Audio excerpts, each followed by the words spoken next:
have no idea what God wants from me. I'm trying to figure it out because I'm in a place where I just want to be obedient. But it's kind of difficult to be obedient when you don't know what you're obedient to, if that makes sense.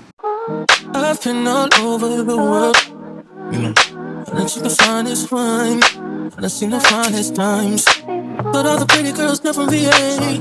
Hey y'all, welcome back to my channel. It is your girl B, and I'm back with another video. Hey y'all, hey. First things first, if you're new to the channel, go ahead and hit that subscribe button. I promise you'll love it here. I have so much great content. And if you are a returning subscriber, welcome back. Thank you for joining me again. Truly appreciate y'all. Today's video is going to be centered around just kind of like finding your purpose, and if you don't know your purpose, kind of giving your best in everything that you do until you do find your purpose. Because I think a lot of us confuse our purpose with what we want to happen or what we desire to happen in our lives, and not really listen to what God may be pointing us to and telling us to do. So if it's not something we deem amazing in life, we'll kind of like toss it to the side or not give it 100%, or give it like 50% because it's like, I'm not going to be doing this forever.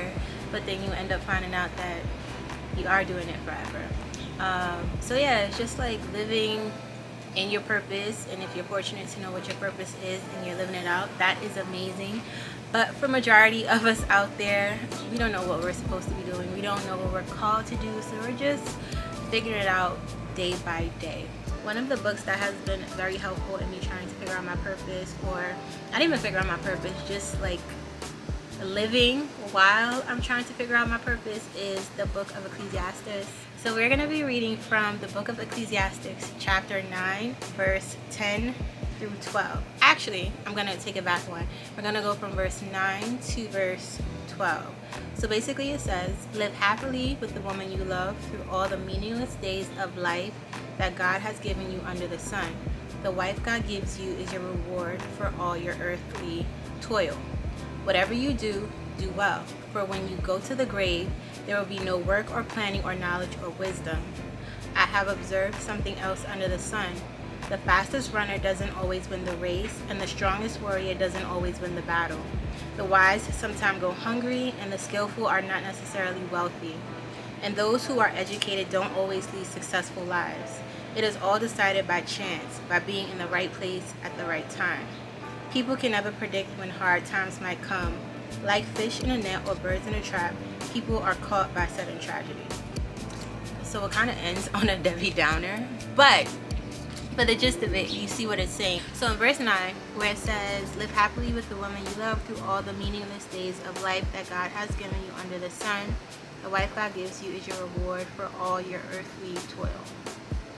Reading that, you're obviously thinking like, yeah, that's right. Y'all are supposed to cherish us women, which is true, but I think it goes a little bit deeper than that. I think it goes hand in hand with finding your purpose. I know that sounds crazy because I said I don't know what my purpose is, but I think to some degree the woman you love represents living a life that you love. Having the ability to live a life that you really love is God's reward for all the work that we put in on this earth.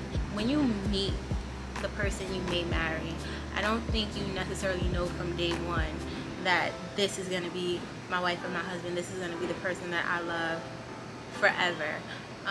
But you do go in with your best foot forward, saying, I'm going to give this the best shot. I'm going to give my all to this situation and hope that it leads to that. And I think that's very similar to what life is like. When we choose to do something, we're supposed to give it our all. We don't know if it's going to end up in, this heavenly blissful moment, but the only way to really find out is to take that leap and just try it. Work like God is watching you. Work like work like it determines if you are going to get in heaven. We know you can't buy your way into heaven. You can't do good services to get in heaven. But I'm saying, like, you're supposed to give your all to everything that you do because it's godly, it's what Jesus did, and we're supposed to be mirroring how he lived.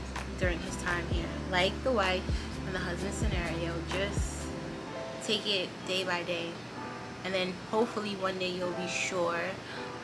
Or even if you're not sure, you'll look back and be like, dang, it's been like 20 years, and like when I met you, I had no idea, but we're here now, and I can't imagine life without you. I feel like that's how it is when we find our purpose. I feel like for any good thing that comes into our life, we have to work to maintain it. So, yeah, he's talking about the wife, which obviously y'all are supposed to, love your wife and all these other things. But I think it also just applies to how we see life. At verse 11, where it says, I have observed something else under the sun. The fastest runner doesn't always win the race, and the strongest warrior doesn't always win the battle. The wise sometimes go hungry, and the skillful are not necessarily wealthy. And those who are educated don't always lead successful lives. It is all decided by chance, by being in the right place at the right time. A lot of us, before we actually make steps to do anything, we feel like we have to be the best at it. We have to be the fastest, the strongest, the smartest, and all these other things. And it's like, you can be the smartest, the fastest, the strongest, but if nobody knows you, does it really matter? Like, who's going to vouch for you? What body of work do you have to kind of prove that you are the strongest or the fastest? Like, just saying it's not enough to allow someone to give you the opportunity to prove it. So you kind of just have to go out there when you aren't the strongest, when you aren't the smartest, when you aren't the wisest, and kind of go out there and give it a try. You may lose, but people will take note of that, and you'll get better. Each fight you lose, you'll improve. You'll learn how to put up a better defense. If it's a debate, you'll learn how to, come up with your points or speak them more eloquently. Like, anything you want to do, you're not going to be the best at the starting gate. You're going to have to do the work to kind of build yourself up to be there. And then once you build yourself up, people are going to know your name. People are going to be able to vouch for you. And we see it every day, where we may judge someone's come up because we feel like they're not that great at what they do. But in all honesty, they kind of committed to what they decided they were going to do, and they showed up in those rooms where people would notice them, and honestly all they needed was one opportunity. So for my introverts, I too am an introvert, but we got to get out of that habit of wanting to be in the house and not want to go anywhere when we don't know people, or kind of shying away from talking about ourselves or talking about our strengths, because if it's God ordained, He will put you in the places you need to be to meet certain people. And honestly, it can happen organically. Because I can say right now, I don't like to be an opportunist in an obvious way. So it's like, people obviously know that you're just trying to use them for whatever you could get. I think there's levels to it. I think you can start an organic conversation with someone, even if you know who they are and what they're capable of, or what being in friendship with this person could do for you.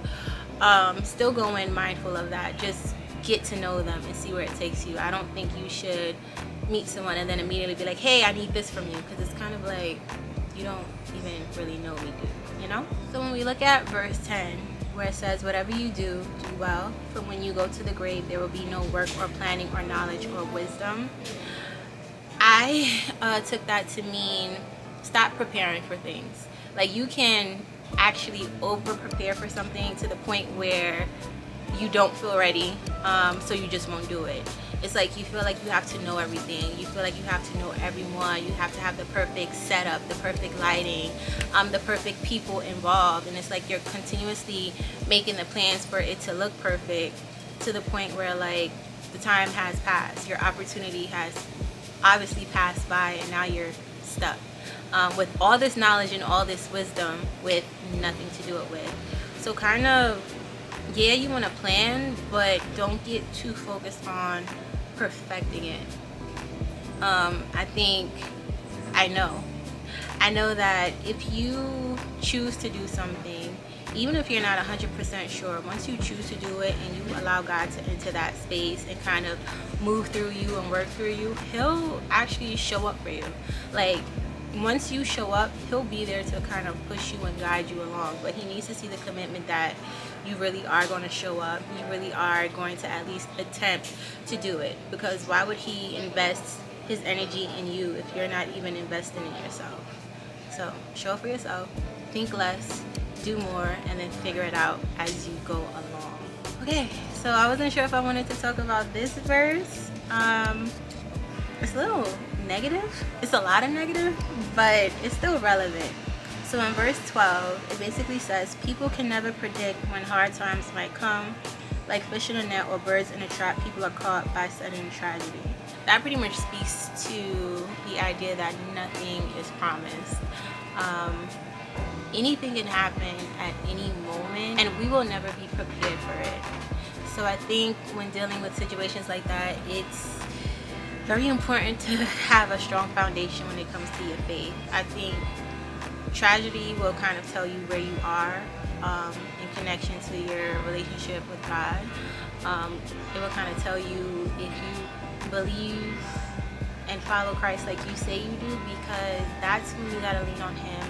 I feel like that's the time that you have to lean on Him the most, because you just never know what's going to happen. And I think in facing a tragedy or a difficult time, when you lean on Him, the circumstances don't immediately go away, but how you navigate in it can really change. A lot of people think that if they come to follow Jesus, that it means that life is just going to be one big happy good time, and it's like, no, you want to experience maybe even more than you experienced before giving your life to Christ. But the thing is, Christ, once you get to know Christ, you can't unlearn the wisdom that He teaches. He teaches patience, He teaches us love, He teaches us to treat other people well and kind of be upstanding people. So once you're in, again, that season of hard situationships, one, it's only temporary. You can make it through. You just have to have the faith and the will to, continuously ask God to guide you out of a bad situation. Show up for yourself. Maintain your integrity. Maintain your belief system, because that's what's going to get you out through the other side. And I can attest to the fact that once you get out on the other side, you're going to look at it like, that was nothing. Like, that was it. It wasn't even that bad. Of course, you have to make it to the other side. So just read your word day by day, and it'll work itself out. It won't work itself out. I can't promise that, but you'll feel better. You'll learn how to navigate it a little bit better, and I guess just have a sense of fulfillment that it's not the end. Anything that happens here on this earth is only temporary, but eternity will be amazing. So that's all I have for you guys today. I hope you enjoyed it. I hope this helps someone out. And I do encourage you to read the full chapter, Ecclesiastes chapter 9. Actually, the whole book of Ecclesiastes. It's very eye-opening, and it kind of, to me, gives a balance between the fact that life's not going to be perfect, but I don't know, faith keeps us afloat. At least that's what I took away from it. But yeah, go ahead and give it a read, and I will catch y'all in the next video. Yeah, bye. New York and MIA, then it's PG around my way, so I'm never had to stay away.